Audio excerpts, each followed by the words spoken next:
तो inequality chapter में आपको दो चीजें देखने को मिलती है। सबसे पहली तो क्वेश्चन के अंदर स्टेटमेंट दिया होता है, स्टेटमेंट आपको मिलेगा, और स्टेटमेंट के अलावा आपको कंक्लूजन मिलेगा।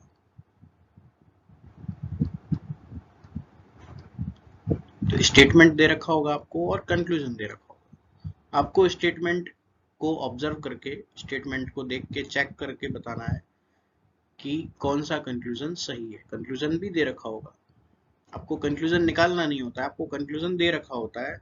स्टेटमेंट को ऑब्जर्व करके आपको कंक्लूजन चेक करना होता है, कौन सा सही है कौन सा गलत है, ट्रू और फॉल्स। तो ये अपने क्वेश्चंस का फॉर्मेट रहता है। अब स्टेटमेंट किस किस तरीके से लिखे जा सकते हैं और कंक्लूजन किस किस तरीके से लिखे जा सकते हैं, उनको हम समझेंगे। तो यहाँ हमारा जो पहला कंसेप्ट है इस चैप्टर में, उसको एलओसी कंसेप्ट नाम दिया है। तो यहाँ हम ये डिस्कस करते हैं कि एलओसी कब आती है। तो ये जो एलओसी कंसेप्ट हम समझेंगे, ये सिर्फ एक तरीके से बात को समझने का तरीका है। बात को समझने के लिए हम इसका सहारा लेने वाले हैं, इस कंसेप्ट का सहारा लेने वाले हैं बात को समझने के लिए और बात को आसान बनाने के लिए। इसके अलावा इसका कोई रोल नहीं है। तो एक बार जब आपको बात समझ में आ जाएगी, अच्छे से क्लियर हो जाएगी, कंसेप्ट एकदम क्लियर हो जाएगा, फिर आपको इसकी जरूरत नहीं पड़ेगी। क्योंकि अभी हम बिल्कुल बेसिक से पढ़ रहे हैं, जीरो से पढ़ रहे हैं, और ये लेक्चर उन लोगों के लिए है जो बिल्कुल पहली बार पढ़ रहे हैं, या फिर जिसको इस टॉपिक में कहीं ना कहीं डाउट है। कभी कभी क्वेश्चन गलत हो जाते हैं, तो वो गलत क्यों हो जाते हैं, उनके पीछे क्या रीजन है, क्यों गलती हो रही है, इसका मतलब टॉपिक पूरा समझ में नहीं आया, इसलिए गलती होती है। तो पूरा टॉपिक समझ में आए उसके लिए आपको पहला वीडियो भी अच्छे से पूरा देखना चाहिए, और ये वीडियो भी, और आगे भी जो वीडियो आएंगे वो अगर आप अच्छे से एक बार देख लेते हो, समझ लेते हो, तो कभी किसी क्वेश्चन में गलती होने की कोई गुंजाइश नहीं बचेगी। तो हम अभी अपने टॉपिक की तरफ बढ़ते हैं। तो सबसे पहले तो ये हमको देखना है कि एलओसी कंसेप्ट क्या है, क्यों है, इसकी क्या जरूरत है, कब आएगा। तो कब आएगा उसके लिए हम 8 कंडीशन देखते हैं कि एलओसी कब अराइज होगी। तो इनइक्वालिटी के साइन आपको मालूम है, ये साइन है, ये साइन। अभी मैं 8 कंडीशन बना रहा हूं, फिर हम एक एक को समझ लेंगे अच्छे से।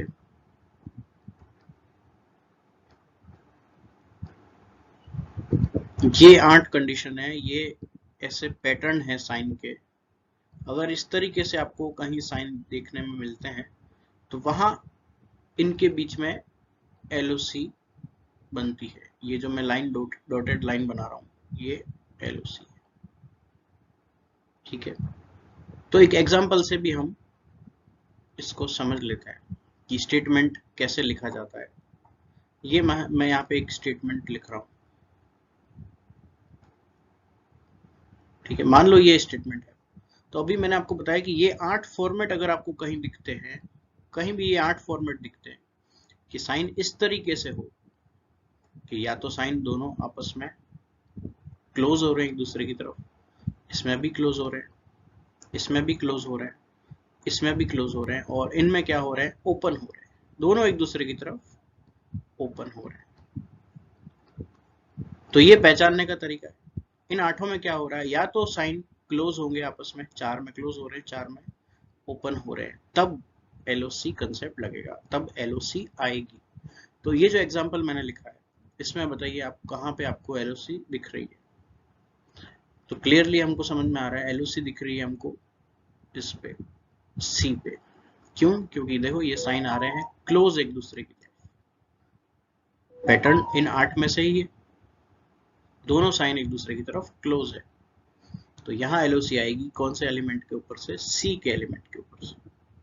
तो सबसे पहले हमको ये समझ में आ गया, ये बिल्कुल क्लियर हो गया कि एलओसी कब आएगी और कैसे आएगी। एक एग्जांपल और ले लेते हैं, थोड़ा सा बड़ा स्टेटमेंट लिखते हैं।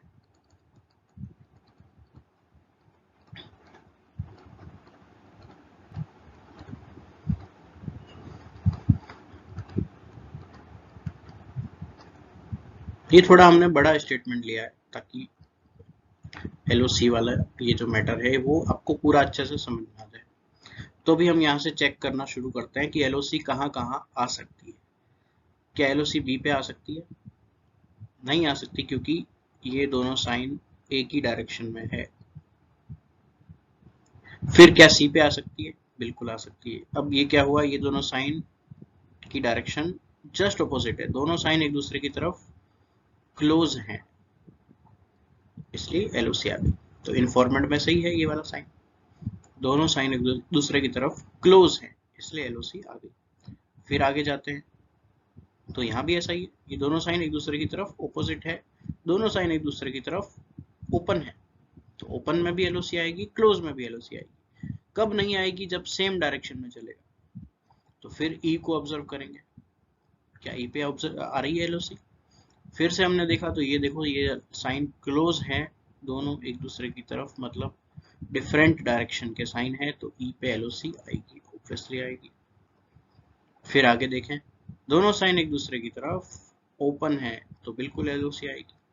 फिर आगे देखें, तो ये साइन इधर, ये साइन भी इधर, दोनों की सेम डायरेक्शन है, ना तो एक दूसरे की तरफ क्लोज है, ना एक दूसरे की तरफ ओपन है, तो यहाँ एलओसी नहीं आएगी। फिर आगे देखा, तो ये क्लोज, ये क्लोज, दोनों आपस में एक दूसरे की तरफ क्लोज है, तो एलओसी आ जाएगी जेड के ऊपर से।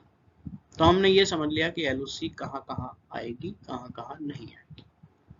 ठीक है, अब इसको क्यों यूज कर रहे हैं, इसका सहारा क्यों ले रहे हैं, वो भी हम समझ लेते हैं। सबसे पहले तो ये क्लियर हो गया है कि कहाँ आएगी, कहाँ नहीं आएगी।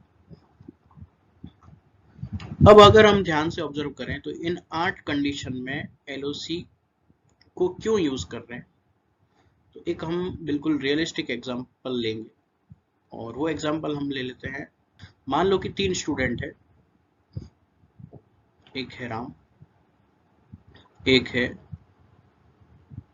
रमेश, और एक है जय। ये 3 स्टूडेंट है, और इन 3 स्टूडेंट ने कोई एग्जाम दिया है, और उसके मार्क्स का जो कंपैरिजन है, वो एक स्टेटमेंट के द्वारा हमको समझाया गया है, एक स्टेटमेंट की हेल्प से, और वो स्टेटमेंट है कंपैरिजन का इस तरीके से। ठीक है, मैंने इन 8 में से कोई एक साइन ले लिया आप, और ये जो हम बात समझेंगे वो 8 साइन के लिए एप्लीकेबल होगी। ये जो हम एग्जाम्पल में कोई एक साइन लेके जो बात समझ रहे हैं, और जो बात हम समझना चाह रहे हैं, वो इन 8 साइन के लिए एप्लीकेबल होगी। सबसे पहले तो ये क्लियर हो गई बात। अब हमको ये समझना है कि एलओसी कहाँ पे आएगी। क्या आएगी एलओसी? बिल्कुल आएगी, क्योंकि इन 8 में से हमने साइन लिया है, दोनों साइन की डायरेक्शन आपस में अलग है, ऑपोजिट है, ये भी दोनों आपस में एक दूसरे की तरफ ओपन है, मतलब इन्हीं 8 में से बिलोंग करते हैं, तो एलओसी बिल्कुल आएगी, और रमेश के ऊपर से। अब जैसा कि हमको पता है, इनइक्वालिटी में हमने फर्स्ट लेक्चर में भी समझा था, और आप लोगों को पता भी है कि इनइक्वालिटी में हम क्या करते हैं, कंपैरिजन करते हैं, ठीक है, तभी तो पता चलता है कि कोई किसी से बड़ा है या बराबर है या छोटा। कंपैरिजन करेंगे, तुलना करेंगे, तभी पता चलेगा। अब यहाँ पे एक अगर आपको बात पूछी जाए कि राम और जय, इन दोनों के स्कोर्स की तुलना करिए। ठीक है, यहाँ हमने स्कोर्स वाला एग्जांपल लिया था, इन्होंने कोई एग्जाम दिया है, और ये आपको स्टेटमेंट दे रखा है, इस स्टेटमेंट की हेल्प लेके आपको राम और जय के स्कोर का कंपैरिजन करना है। कंपैरिजन करने का मतलब है बताना है कि राम और जय का स्कोर क्या बराबर है, और बराबर नहीं है तो किसका ज्यादा है, किसका कम है। तो यहाँ हमको राम और जय के स्कोर का कंपैरिजन करना है। क्या हम बता सकते हैं कि राम का स्कोर जय से ज्यादा होगा, या जय का राम से ज्यादा होगा, या दोनों का बराबर होगा? 3 बातें ही होती है जब भी हम कंपैरिजन करते हैं, तो क्या 3 बातें ही होती है, 3 पॉसिबिलिटी ही होती है। तो क्या हम बता सकते हैं कि कौन सी पॉसिबिलिटी या कौन सा साइन यहाँ पे आने वाला है? राम और जय के स्कोर, क्या राम का स्कोर जय से ज्यादा होगा, क्या राम का स्कोर जय से कम होगा, क्या राम का स्कोर जय के बराबर होगा? तो ये बात हमको समझनी है, ये बात बतानी है इसमें। तो यहाँ अब हमेशा आपको ये चीज ध्यान में रखनी है, हमेशा याद रखनी है कि जब भी एलओसी आई है और एलओसी के डिफरेंट साइड के एलिमेंट को आप कंपेयर कर रहे हो, कौन से साइड के एलिमेंट? डिफरेंट साइड के। क्या राम और जय एलओसी के डिफरेंट साइड है? बिल्कुल है। ये इस साइड में है तो ये दूसरी साइड है, डिफरेंट साइड होगी। जब भी एलओसी आती है और एलओसी के डिफरेंट साइड के एलिमेंट को आप कंपेयर करते हो, तब आप कभी नहीं बता पाओगे उनके बीच का रिलेशन या उनके बीच का कंपैरिजन। तो आप क्या आंसर दोगे? वी कैन नॉट डिटरमाइन या can not be determined, C and D. हम नहीं बता सकते किसका स्कोर ज्यादा है, किसका कम है, किसका बराबर है।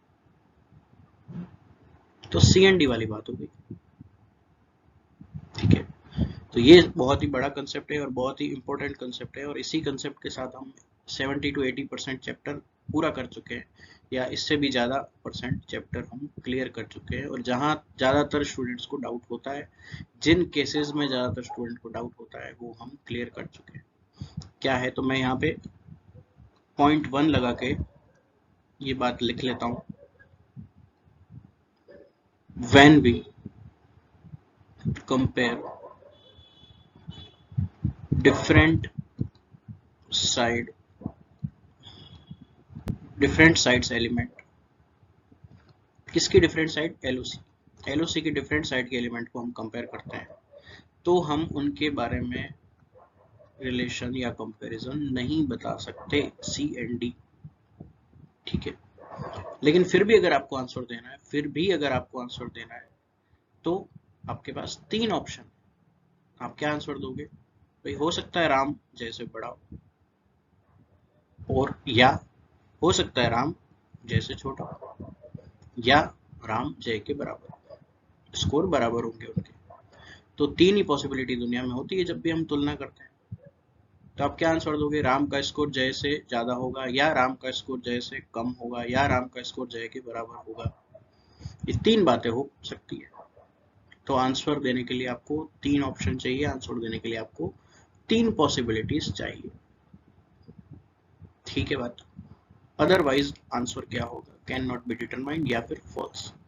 अब ये जो हमने कंसेप्ट समझा है, इसको हम क्वेश्चन के माध्यम से भी समझेंगे कि क्वेश्चन किस तरीके से आते हैं और आपको आंसर किस तरीके से देना है। तो वो हम थर्ड वीडियो में कवर करेंगे। Thanks for watching.